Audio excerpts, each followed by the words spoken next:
Спасибо за приглашение. Меня зовут Сергей Белоконев. Я являюсь научным руководителем факультета социальных наук и массовых коммуникаций финансового университета при правительстве.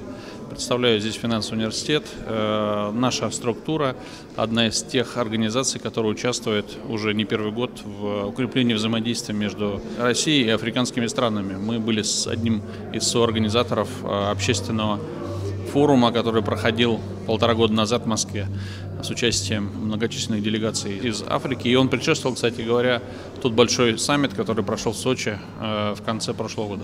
А как вы считаете, какой интерес, какое возможно сотрудничество возможно между странами Африка и Россия? Знаете, Советский Союз очень много делал в Африке, и об этом говорят наши партнеры, когда мы общаемся с ними. Было время 90-х, нулевых годов, когда Россия искала себя, в том числе и осваивала новые капиталистические отношения, экономические процессы. Сегодня мы возвращаемся, можно сказать, в Африку, об этом неоднократно уже было подчеркнуто, и это выливается в конкретные коммерческие проекты совместные на африканском континенте. И это не случайно, африканский континент является одним из наиболее динамичных регионов, который развивается в мире.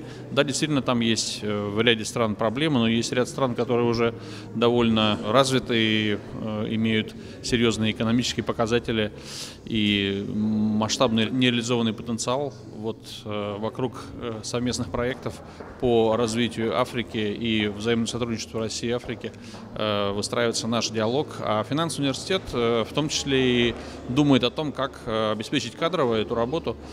Сегодня сотни представителей африканского континента учатся в лучшем экономическом вузе страны, которым является финансовый университет, и мы формируем ту элиту, которая будет дальше реализовывать там проекты. А вот как вы считаете, путем творчества можно как-то объединить наши страны, возможно, какие-то совместные проекты реализовать?